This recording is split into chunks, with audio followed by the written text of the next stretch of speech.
Ya.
Está sacando de quicio el ruido de la computadora. Dios. Yendo a avisos, veo. Espero que haya clases hoy.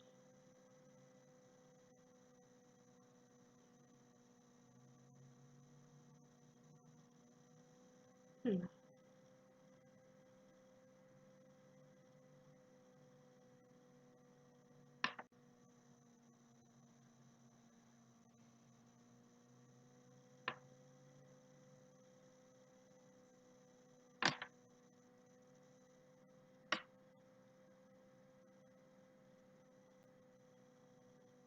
Hoy es martes, sí.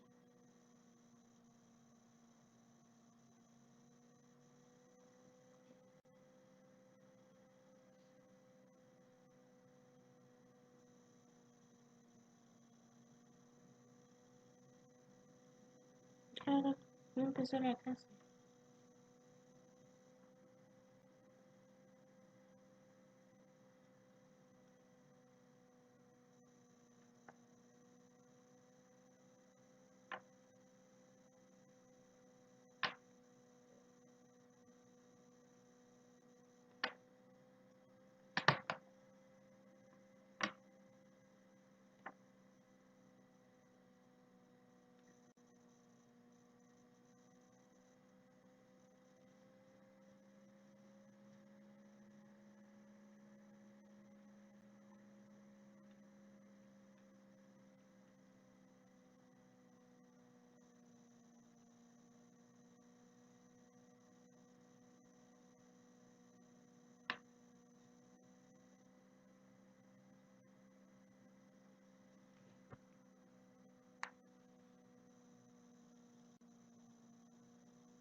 ¿Cómo que?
Gaby, ¿te puedo encargar esto?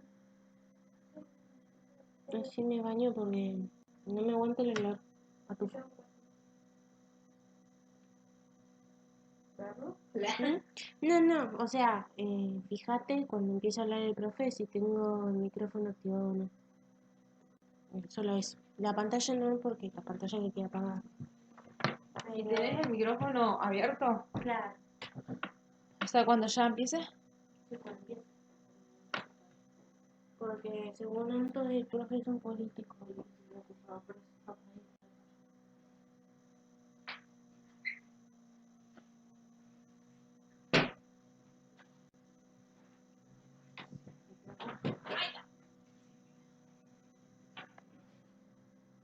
Generalmente no, pero justamente me aparece el cosito de conectar audio, ¿viste? Lo quitas ahí, desactivas mi audio.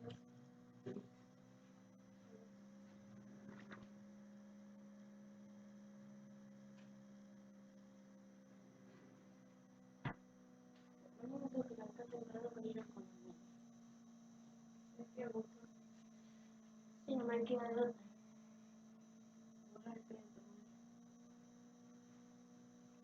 Ah, para. Ya. Sí, para. Ya, pues, ¡Ay! ¿Qué?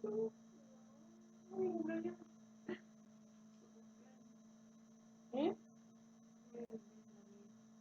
No,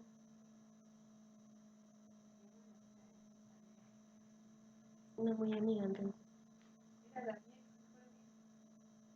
Ah, ¿y por qué te preocupas por eso?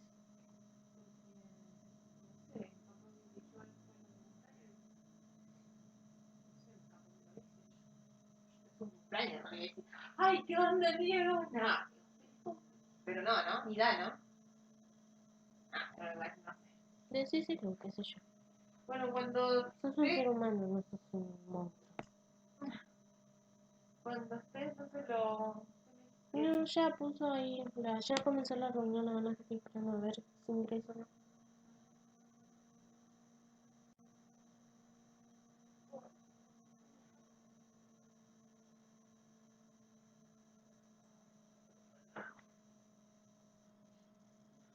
Listo.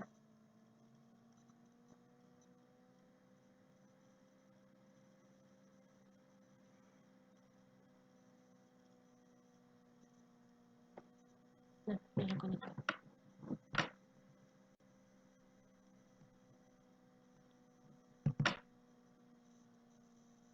Próxima semana.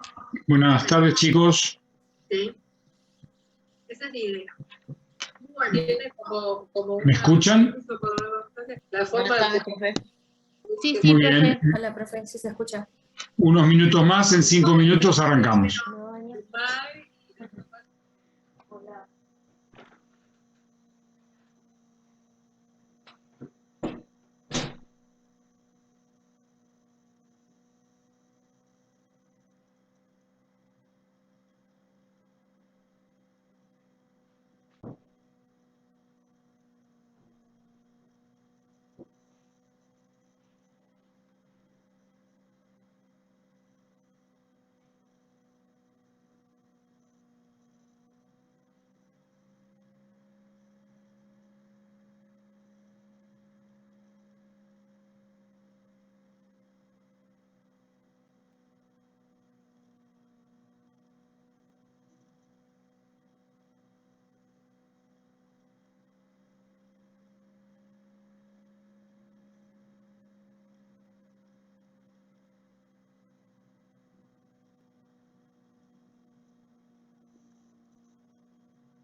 Bueno, ahora sí, nuevamente, buenas tardes chicos, ¿me escuchan bien ahí? Hola, profe. Buenas noches. Sí, se Bien. escuchan. Bueno, muy bien. Bueno, hoy vamos a ver, voy a tratar de darle, básicamente, con algún ejemplo importante, tenemos la unidad temática 5, declaraciones, derechos y garantías. Cuestiones que lo pueden ver en cualquier libro de texto al que ustedes acceden, por lo que les voy a dar lo que creo que son los puntos más importantes. La Constitución define, cualquier cosa me frenan, chicos, declaraciones, derechos y garantías, que está en lo que ustedes ya vieron, en qué parte de la Constitución, la dogmática o la orgánica. La dogmática. En la dogmática, exactamente. Las declaraciones son aquellos enunciados que tiene la Constitución que define ciertos principios, ciertas instituciones, pero que básicamente no confieren derechos. Ustedes seguramente han estudiado si el preámbulo tiene o no valor de fuente de derecho constitucional. ¿Se acuerdan? ¿Lo vieron esto? ¿El preámbulo crea derechos?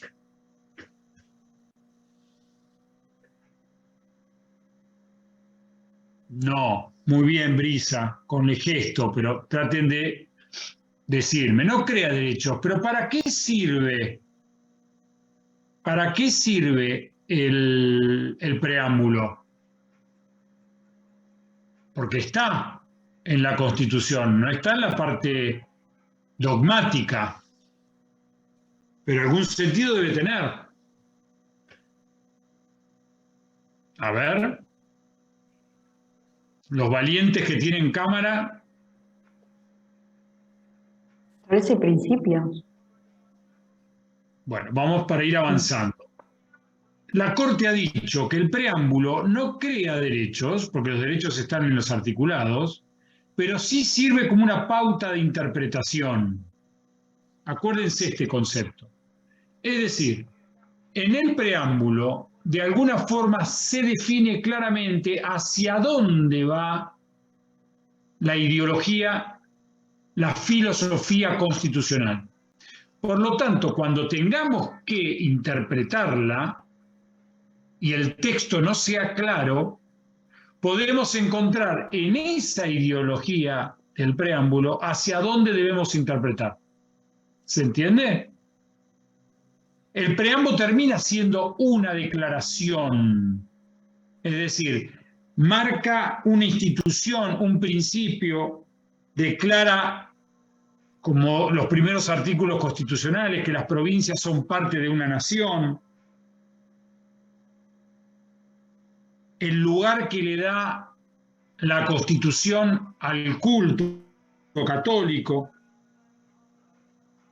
etcétera, etcétera. Son aquellos principios o instituciones que nos indican declarativamente las pautas, si se quiere, filosóficas y que sirven en lo concreto como una pauta de interpretación. Y ustedes me dirán, muchas veces hay que interpretar porque la Constitución no es clara, explícita, y la respuesta es sí, muchas veces. Vamos a ver un solo ejemplo, después vamos a ver un poquito más. Ustedes saben que a partir del 94, ¿cuál es una de las principales reformas de nuestra Constitución? ¿Qué incorporó? Lo vieron también en introducción al derecho. De vuelta veo las valientes que tienen cámaras. El resto debería tener la cámara. El resto debería estar en la cámara, si no me imagino que están con el mate, ¿no? Pero bueno, no importa. A ver, ¿qué incorpora una de las cosas más importantes? ¿El habeas corpus, profe? ¿Cómo? ¿O el habeas corpus? ¿O los Sí, derechos muy de bien, tercera esa es una de las generación? grandes incorporaciones. Pero con respecto, a ver, a derechos. Los Está derechos bien, de eso tercera generación. es una garantía, está bien. El habeas corpus es una garantía, es importantísimo, fue incorporado. Está bien la respuesta. Yo no hice bien la pregunta, la voy a redefinir.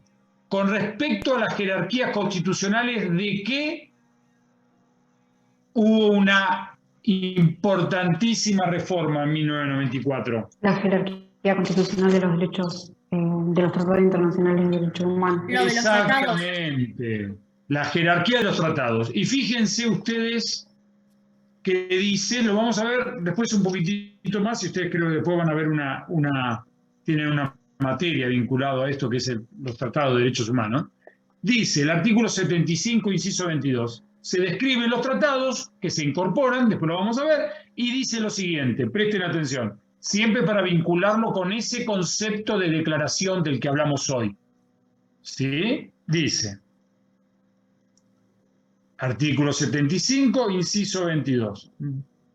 Nombra cuáles son los tratados que tienen jerarquía constitucional de derechos humanos y dice, es decir, van a tener vigencia en las condiciones de su vigencia, tienen jerarquía constitucional, no derogan artículo alguno de la primera parte, de la parte dogmática, no derogan artículo alguno de la primera parte, y deben entenderse complementarios de los derechos y garantías por ella reconocidos. Cuando dice deben entenderse complementarios, está diciendo, si tuviéramos mucho tiempo yo les explicaría qué fue lo que pasó cuando se redactó esto, pero lo que está diciendo se está adelantando de que va a haber que compatibilizar esos derechos de esos tratados con la parte dogmática de la Constitución, que dice que hay que interpretarlos tal que sean complementarios, nunca contradictorios. ¿Se entiende? Si está diciendo que tienen que ser complementarios, es porque está diciendo que son susceptibles de ser interpretados. Entonces, en esa pauta interpretativa tiene valor el concepto de las declaraciones de la Constitución, cuyo ejemplo más importante, si se quiere, entre otros, es los principios declarados, principios y declaraciones que surgen del preámbulo. Es decir, cuando yo tenga en este caso puntual que interpretar entre los derechos de esos tratados internacionales, para que sean complementarios o compatibles con la parte dogmática, posiblemente ante la duda tenga que recurrir a esas declaraciones que me dicen hacia dónde tiene que ir la Constitución. ¿Se entiende? Por eso hay veces que no se le da mucho valor académico al concepto, ¿sí? Porque en el capítulo primero habla declaraciones de derechos y garantías. Y las declaraciones son precisamente esto, nuevamente. Los principios y las instituciones que son el sustento de nuestra Constitución. ¿Se entendió el concepto, chicos? No crean derechos. Sí. Las declaraciones son los principios e instituciones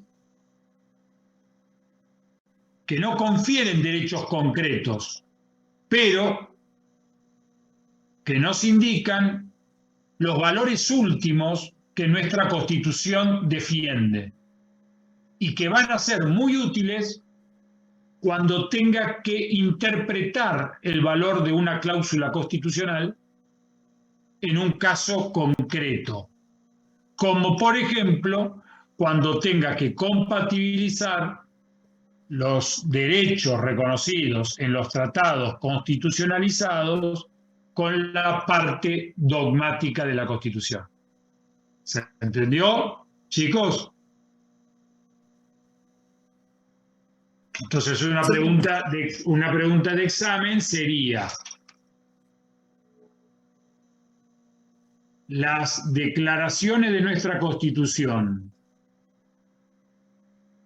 ¿crean derechos subjetivos para los habitantes o para los ciudadanos? No, ¿Cuál sería la respuesta?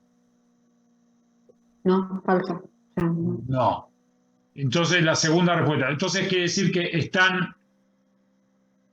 son abstractas, no tienen valor.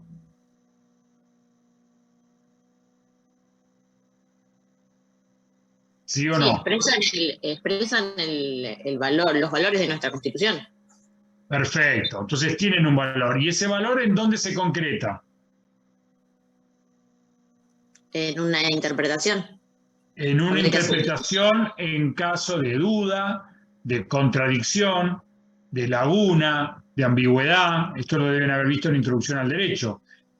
Cuando no está claro porque no existe norma, cuando hay contradicción de normas, cuando una tiene un ámbito de aplicación más importante que otra. En definitiva, cuando sí o sí tengo que interpretar. Voy a interpretar a favor del espíritu constitucional que está plasmado en las declaraciones, principalmente en el preámbulo y en los primeros artículos de la Constitución. Profe, ¿Sí? disculpe, hay chicos que los aceptó recién y se perdieron toda esta explicación. Solo quería decir eso. Bueno, volvemos entonces. Hacemos nuevamente la explicación rápido.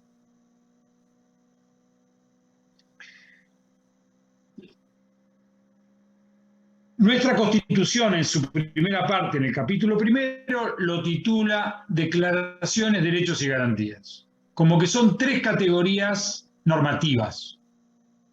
Nunca quedó claro a qué se refiere con declaraciones. Cuando veamos derechos y garantías es mucho más claro. Las declaraciones son nuevamente las instituciones básicas, los principios que subyacen a la Constitución, es lo que se denomina el espíritu constitucional, los basamentos centrales de nuestra Constitución,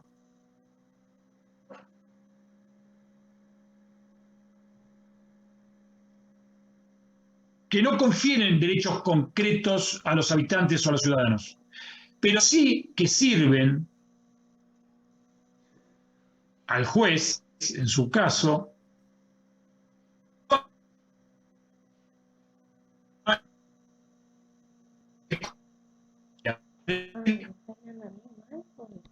tiene que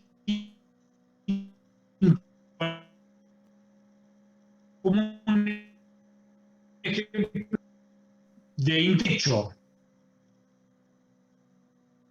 reconocido en un tratado de derecho humano constitucionalizado en 1994 y que está en el artículo 75, inciso 22, que esos derechos de jerarquía constitucional son complementarios de los derechos de la parte dogmática. Para que sean complementarios, muchas veces lo que voy a tener que hacer es interpretarlos. Para interpretarlos y llegar a la comunidad no me alcanza con los dos textos, es decir, el texto de la norma del tratado y el texto de la parte dogmática, voy a tener que interpretar. Entonces voy a ir a los motivos últimos, a la filosofía constitucional, que el interpretador vaya en ese sentido. ¿Se entiende? Por eso, pregunta de examen, las declaraciones no confieren derechos concretos que pueden ser susceptibles de ser reclamados, de ser garantizados, de ser exigidos, pero sí sirven, y mucho, como una pauta de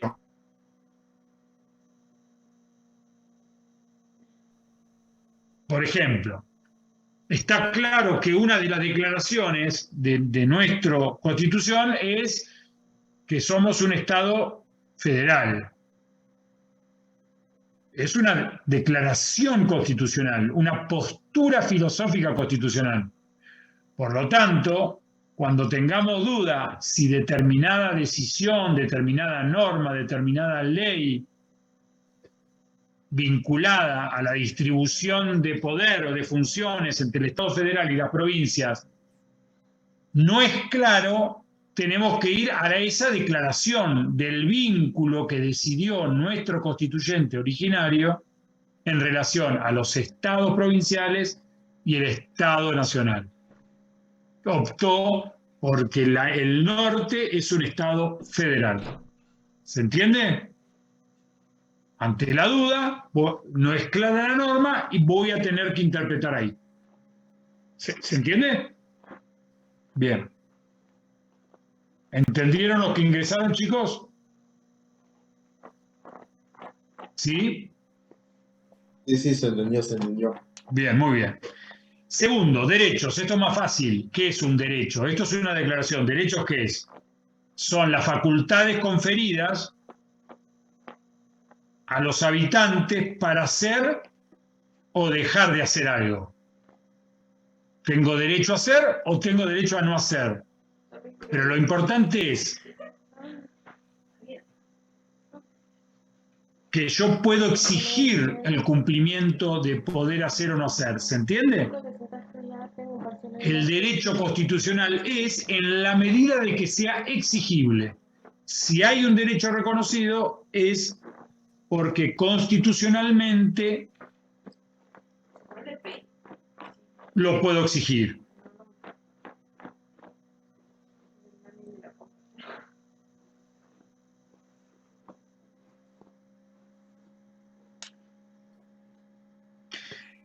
Después acá sobre este punto tiene que ver obviamente con que el constituyente, ¿entendió? Lo seguían Alberdi, digamos, ustedes saben, uno de los, o el jurista más importante de influencia en la redacción de la Constitución, que él planteaba del hecho de que es imposible poder enumerar todos los derechos. ¿Sí? Y que en todo caso él también decía que todos los derechos no es que los confiere la Constitución, sino que los confiere en ese momento, digamos, con una digamos, ubicarse siempre en el contexto histórico, ¿no? Él decía, los derechos los confiere Dios y la Constitución lo que hace es reconocer lo que Dios ya le ha dado al ser humano. Ubíquense en el contexto histórico, ¿sí? Por lo tanto, los derechos reconocidos en la Constitución es al solo efecto que se denomina enunciativo. ¿Qué quiere decir? Que esos derechos son algunos de los derechos y que no exista el reconocimiento expreso de otros derechos no significa que se los está negando. Esto es lo que se denomina, son los derechos implícitos, ¿sí? Que son los que están plasmados en el artículo, si alguien lo quiere leer, el artículo 33. A ver, ¿qué dice?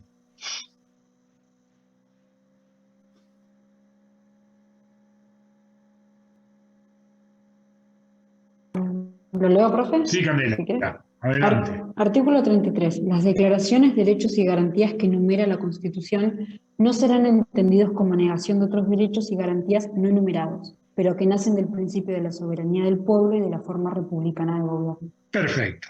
Bien.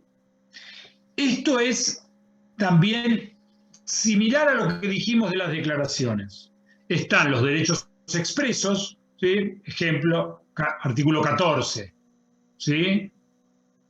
Artículo 17, 18, que en realidad son garantías, ¿sí? Básicamente la enumeración del artículo 14, para poner un ejemplo. Pero, o si quieren también, los derechos nuevos reconocidos expresamente en los tratados de derechos humanos. Ahora, por lo que pensaba Alberdi, él decía, no podemos poner todos. No se puede hacer una enumeración taxativa y cerrada, porque algo va a quedar afuera. Entonces deja abierta la válvula de escape, que es el artículo 33, para decir, estos creo que son los más importantes, por eso los expreso. Pero no cabe duda de que pueden venir nuevos. Fíjense lo sabio del artículo 33.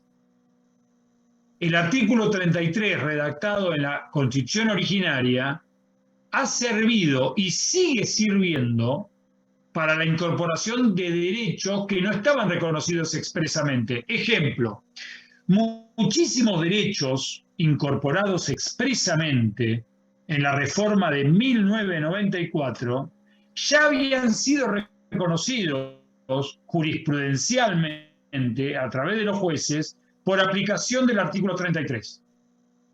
Que decían los jueces, miren, no está expresamente reconocido el derecho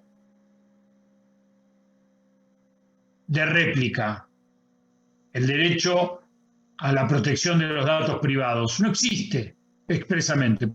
Pero la verdad, está claro que están implícitos en el artículo 33. ¿Por qué? Porque esos derechos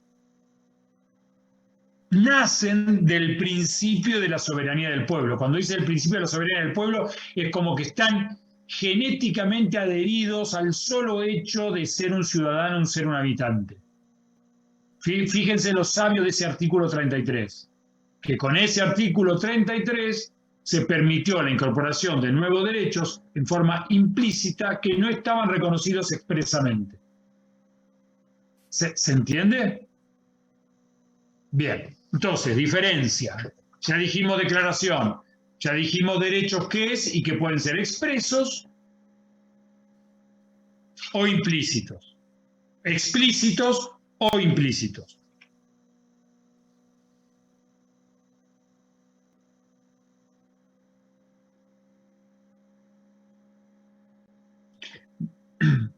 Miren lo que se dijo, les voy a leer un texto de lo que se dijo en la convención originaria cuando se incorporó en 1860 el artículo 33. ¿Sí?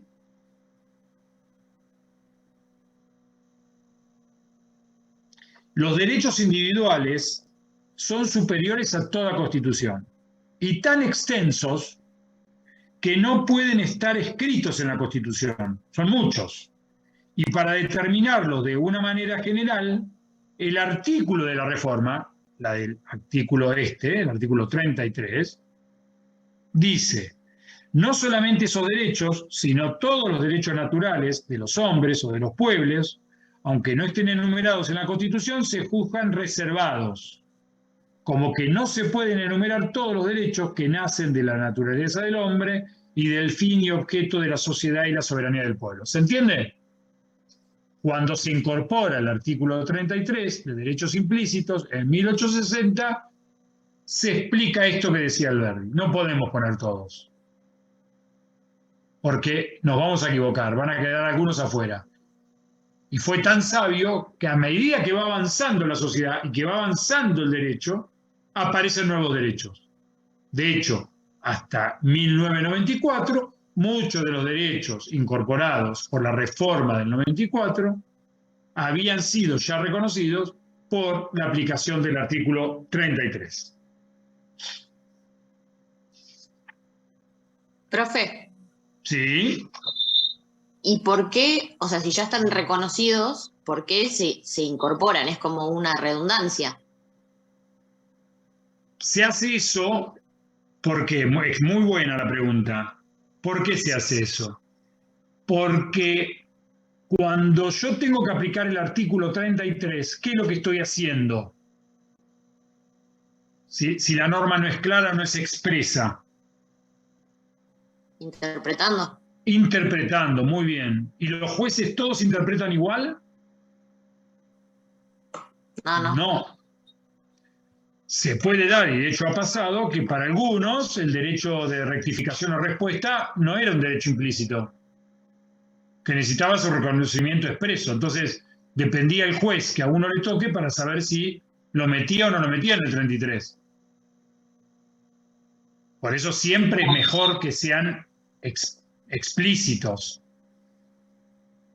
Muchas cuestiones que antes fueron pauta de interpretación y a veces pasaron muchísimos años y muchos fallos contradictorios, una vez que se los reconoce expresamente es mejor, porque no hay que interpretar más.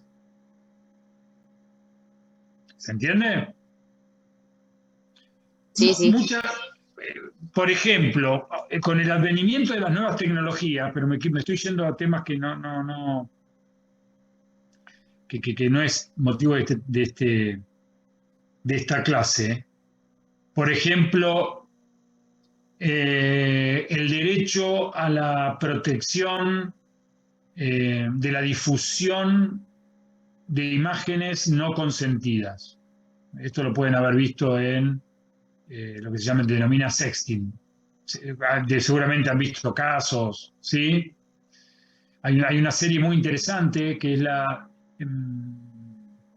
creo que se llama Intimidad, si no me equivoco, es una serie española, se la recomiendo, ¿sí?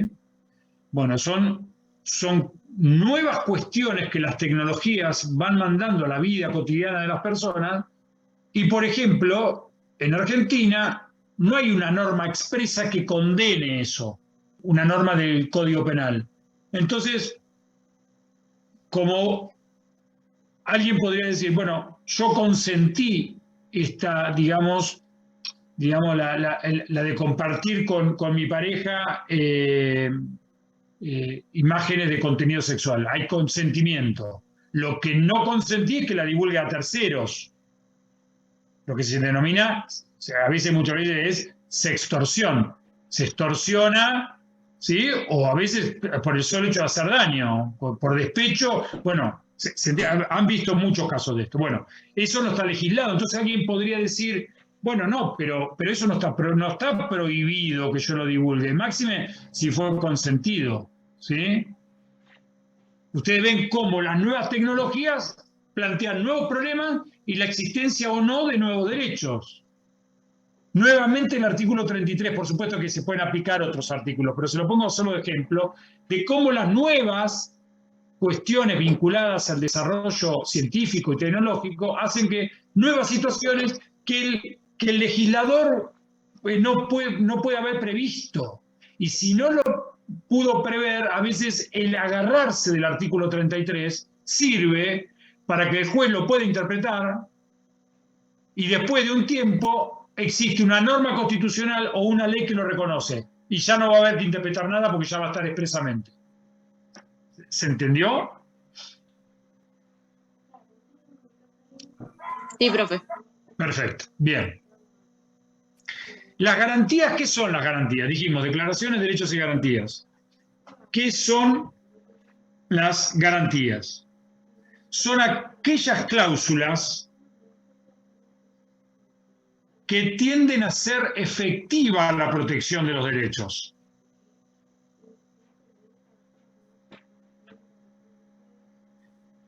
Si existiera un derecho, pero no existiese su correspondiente garantía,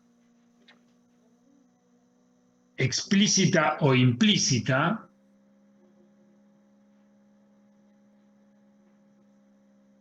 no pasa de ser una mera declaración, deja de ser un derecho. Si yo tengo un derecho y no lo puedo exigir o no me lo pueden garantizar, volvemos a la categoría anterior, es una mera expresión de deseos, ¿sí? La garantía hace que el derecho se configure como tal.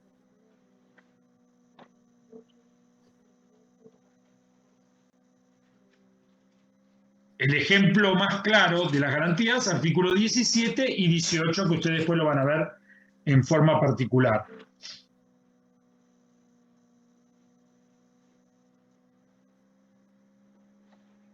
Aguárdenme un minuto, chicos, por favor.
Sí, la verdad que sí. Nada, calculo que voy a empezar mañana a estudiar porque la verdad estoy muy cansada.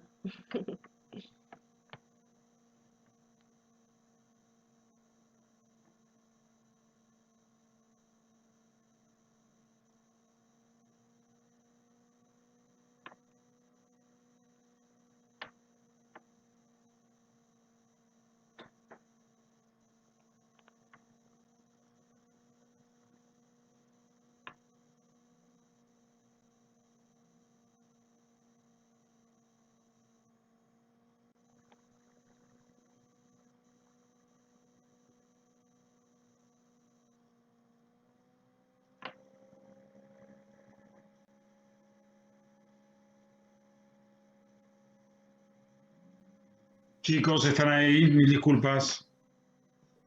Sí, profe, sí, sí. Estamos bien. Entonces, garantías, ¿se entendió? Un derecho es tal en la medida que pueda ser exigible, y para ser exigible tengo que tener garantías. Artículo 17, y básicamente las garantías más importantes, artículo 18,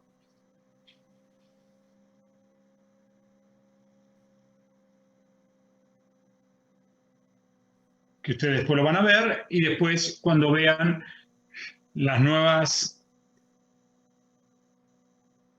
acciones que ustedes ya lo vieron, que primero fue reconocido implícitamente y ahora expresamente, como es el amparo como género, el habeas corpus y el habeas data. ¿Ustedes ya lo vieron esto? Sí, profe. Perfecto, bien, muy bien. El programa habla de derechos civiles, políticos, económicos, sociales, culturales. Básicamente es una distinción académica, chicos. Los derechos civiles son los que les corresponden a todos los habitantes, que lo van a ver en el artículo 14, y cuando digo habitantes son nacionales y extranjeros, ¿no? Artículo 14 y 20. Porque habla de los derechos de todos los habitantes de la nación. Los derechos políticos solamente acceden los ciudadanos, que es un sector de los habitantes, es una parte de los habitantes. En esto ustedes tienen que ver, digamos, que en principio hay exclusión de los extranjeros, pero también hay reconocimientos políticos a los extranjeros, que lo van a ver cuando estudien la nacionalidad, de que los extranjeros, por ejemplo, para que tengan un ejemplo, pueden votar en las elecciones locales. ¿Sí? Ustedes van a ver que cuando se vota en la provincia de Buenos Aires, hay mesa de extranjeros que pueden votar solo a nivel local, es decir, los candidatos a intendente y concejales. Es decir, que en principio los derechos políticos es para los ciudadanos, en las que se excluyen los extranjeros. Hay alguna excepción, que las leyes incorporan algunos derechos políticos propios de los habitantes a los extranjeros. Un ejemplo, el derecho a votar en las elecciones municipales.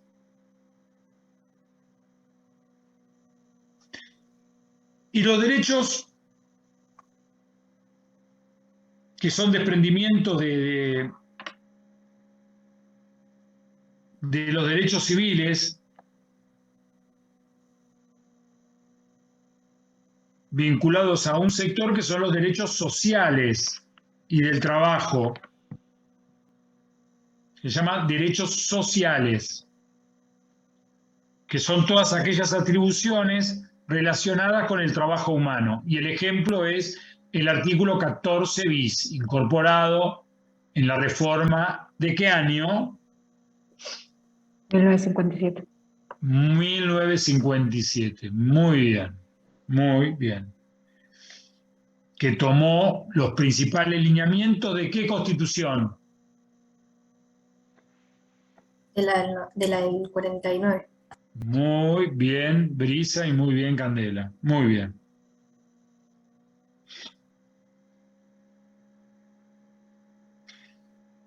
También se habla del ejercicio y reglamentación de los derechos. No existen derechos absolutos, ¿sí? Ni siquiera ni los explícitos ni los implícitos son absolutos. En el sentido de que pueden ser, no pueden tener restricciones. Es decir, que los derechos van a tener una extensión conforme la reglamentación de su ejercicio. No son derechos absolutos, sino que van a estar limitados a cómo sean reglamentados. Pero la reglamentación también tiene un límite, que no distorsionen la genética del derecho. Por ejemplo, si la Constitución dice, tengo derecho a asociarme con fines lícitos, ese es el derecho. Bueno, la reglamentación es tan prohibitiva que al final me puedo asociar solamente para, no sé, una sociedad de fomento o un club. Solamente permite ese tipo de asociación y el resto está prohibido. La reglamentación atenta contra el espíritu central del derecho reconocido. Es decir, puede ser reglamentado siempre y cuando no altere el espíritu del derecho. Acá se vincula artículo 14 y el artículo 28. El artículo 14 es: los derechos es conforme a las leyes que reglamentan su ejercicio, pero esa reglamentación, artículo 28, tiene que ser razonable.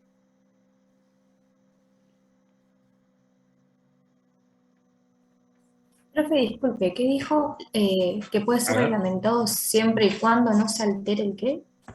El espíritu esencial del derecho. De nada sirve que yo les diga, la Constitución argentina garantiza el derecho a asociarse. Buenísimo, me puedo asociar para poner un negocio con un socio comercial. Pero cuando voy a la reglamentación dice, el derecho a asociarse dispuesto en el artículo 14 va a permitir solamente las asociaciones vinculadas a la recreación, un club o una organización barrial, una sociedad de fomento. Por lo tanto, la reglamentación atenta contra el espíritu originario del derecho reconocido. Por lo tanto, el derecho debe ser reglamentado y debe ejecutarse tal la reglamentación siempre y cuando la reglamentación no sea abusiva. Tiene que ser razonable. ¿Qué significa que sea razonable? Que no altere la esencia del derecho constitucionalmente reconocido. ¿Se entendió, Brisa? Bien.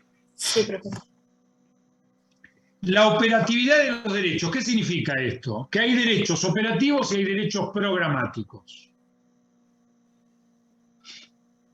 Los derechos operativos son aquellos que no se necesita una reglamentación para poder ejercerlo. ¿Sí? Por ejemplo, el derecho a comerciar, el derecho a transitar, que está dentro, digamos, una derivación del derecho a libertad, el derecho de tránsito, el derecho de poder transitar. No necesito que me digan cómo tengo que caminar en el auto, si bien hay reglamentaciones vinculadas al tránsito, el derecho a transitar por sí solo está claro qué es lo que se puede hacer. Después se podrá, de vuelta, limitar, reglamentar, pero no necesito esperar una ley para poder transitar, porque ya está reconocido. Eso es un derecho operativo. El derecho programático es aquel que sí necesita de una ley para poderla ejercer ese derecho. Un típico derecho programático, por ejemplo, tengo derecho del artículo 14 bis, el acceso a la vivienda digna. La Corte se ha dicho que ese derecho, si bien es un derecho, para poder ser exigido, tiene que estar reglamentado. Porque si no, ustedes imagínense, todos aquellos ciudadanos, habitantes de nuestro país, que no tienen un techo propio, digamos, o no tienen una vivienda digna, puede ser propia y no ser digna, podrían ir a un juez, mire, el artículo 14 bis me dice que yo tengo derecho a una vivienda digna. Ustedes entenderán, si pasara eso, los jueces podrían fallar, pero nadie lo podría exigir porque no existe, digamos, capacidad estatal para poder resolver esa demanda.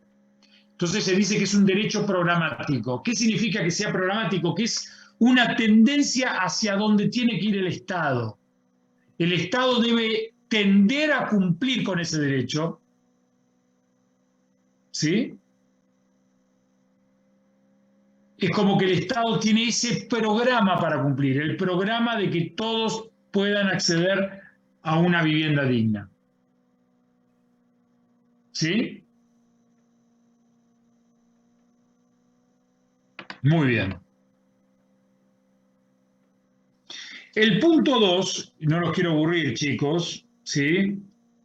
Habla de derechos humanos, bases constitucionales y protección internacional, principales instrumentos internacionales. Sobre esto, ustedes creo que tienen la materia de derechos humanos, me parece, ¿no? Está incorporado y me parece muy bien. Yo lo que quiero que sepan son 3 o 4 cositas. Primero, para repasar,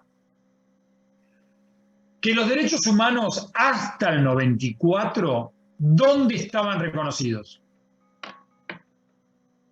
En nuestra Constitución o en nuestro marco constitucional. Estamos repasando la primera parte. La primera parte de la clase de hoy. ¿Qué era?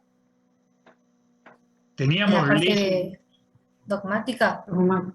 Muy bien, parte dogmática. Pero existían normas específicas de protección de derechos humanos. No, se incorporaron con la reforma del 94. Se incorporaron en la reforma del 94.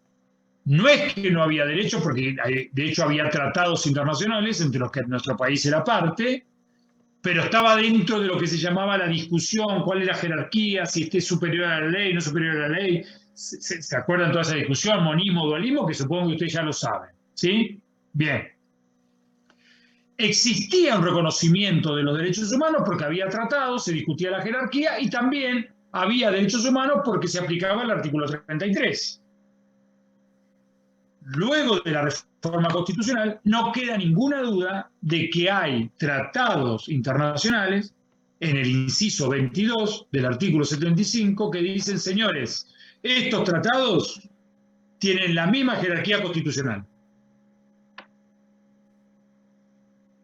donde hay un reconocimiento expreso, donde nuestra Constitución pasa a ser una Constitución no solamente social, sino también que le da la preeminencia a la vigencia de los derechos humanos.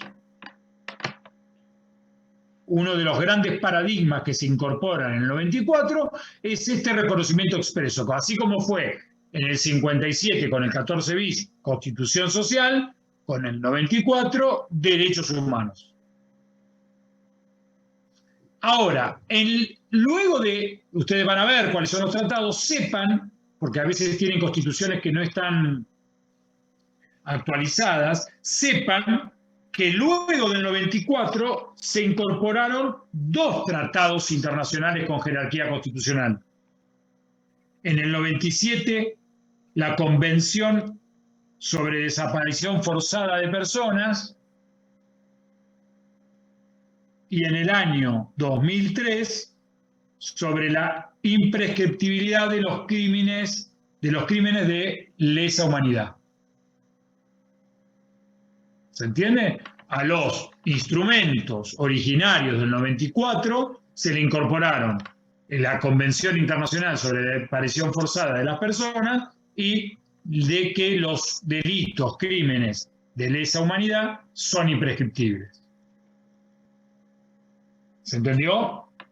Bien.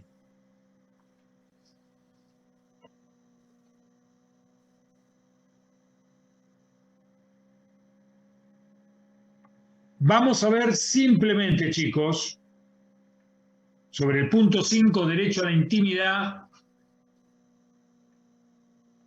que es una derivación, si se quiere, lo que se denomina el derecho a la libertad y a la intimidad y privacidad de uno de los artículos, a mi modesto entender, más importante de nuestra Constitución, que es el artículo 17 de nuestra, perdón, 19 de nuestra Constitución. Que alguien lo lea, por favor.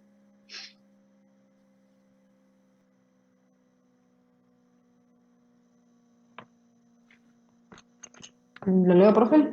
Sí, por favor. Bueno, artículo 19. Las acciones privadas de los hombres que de ningún modo ofendan al orden y la moral pública ni perjudiquen a un tercero están solo reservadas a Dios y exentas de la autoridad de los magistrados. Ningún habitante de la nación será obligado a hacer lo que no manda la ley ni privado de lo que ella no prohíbe. Perfecto. Ese precioso artículo, que es un correlato también de lo que dice el preámbulo, cuando dice el preámbulo asegurar los beneficios de la libertad para nosotros, para nuestra posteridad y para todos los hombres que quieran habitar.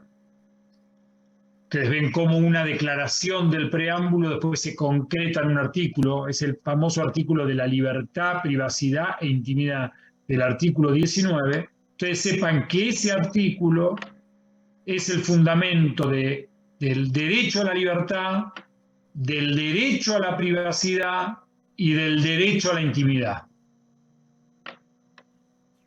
Es respetar aquellas acciones privadas que tienen las personas que no tengan una relevancia negativa para terceros. Nuestra Constitución la resguarda en forma expresa.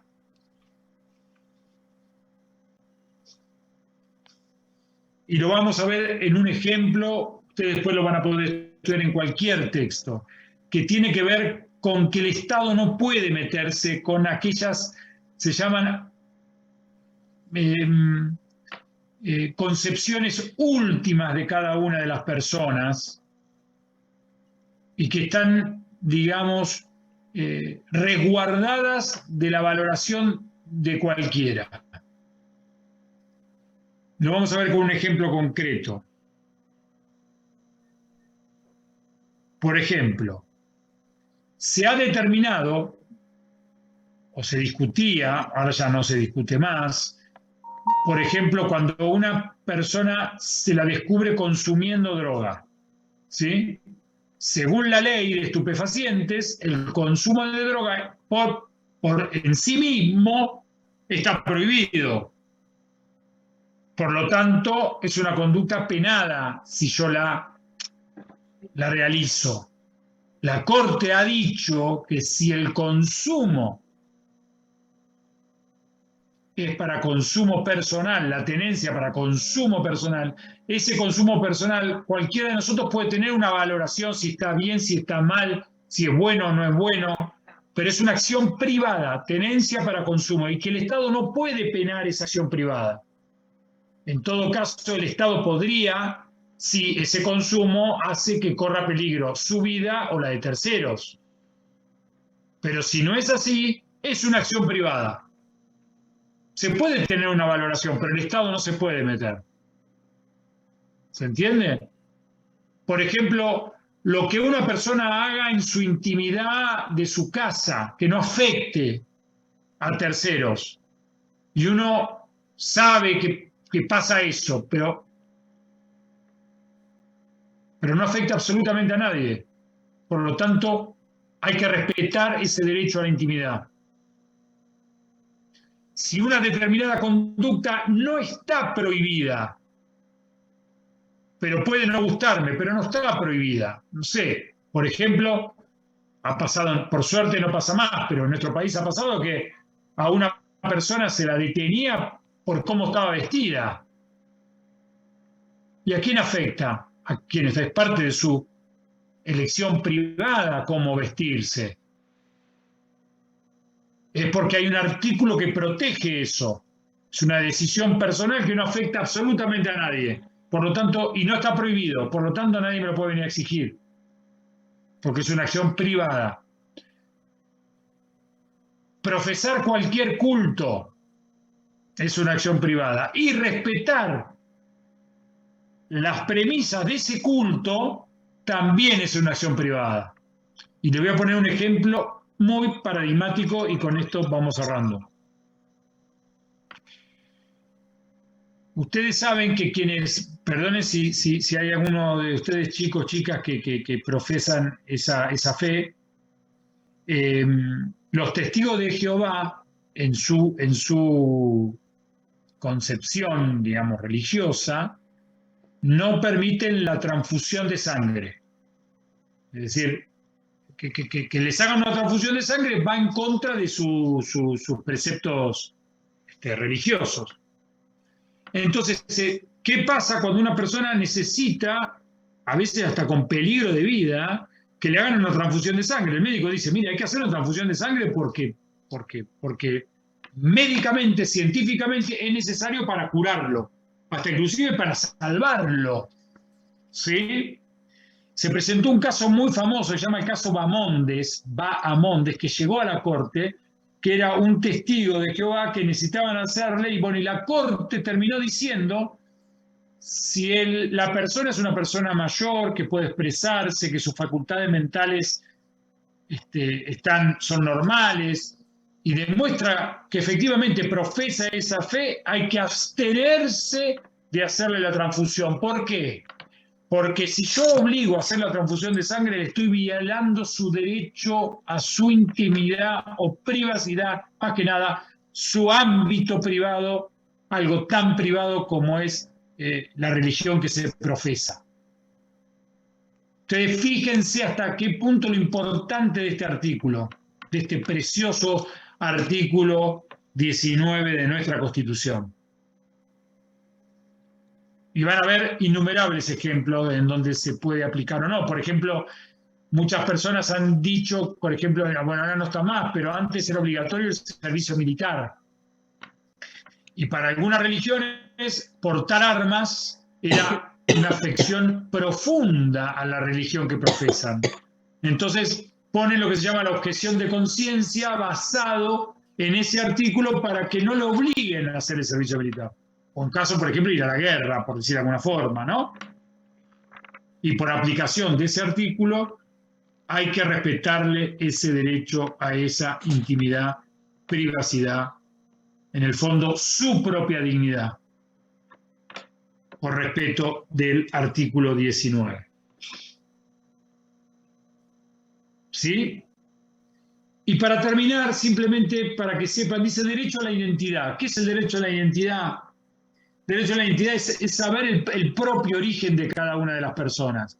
Y esto fue un excelente aporte que tiene que ver con nuestra propia historia de la Comisión Argentina cuando se redactó la Convención de los Derechos del Niño, de lo que Argentina es parte, ustedes ya lo saben, que tenía que ver con la desaparición forzada y el robo de bebés en la época de la dictadura militar, donde muchos bebés, hoy obviamente personas adultas, quieren saber su verdadera identidad, la identidad que les fue robada cuando se apropiaron ilegítimamente y lo sacaron de su familia y fueron a sus familias, digamos, sus nuevas familias adoptivas, ¿sí?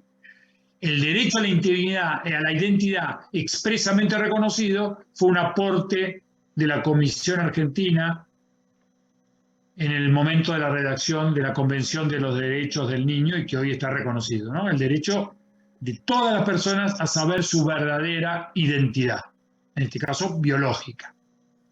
¿Sí? Bien. ¿Alguna pregunta, chicos? ¿Estamos bien? Sí, Supongo profe. que Todo bien, los súper claro. que tenían la cámara apagada deben haber prestado muchísima atención, imagino. Una pregunta, Bueno. profesor.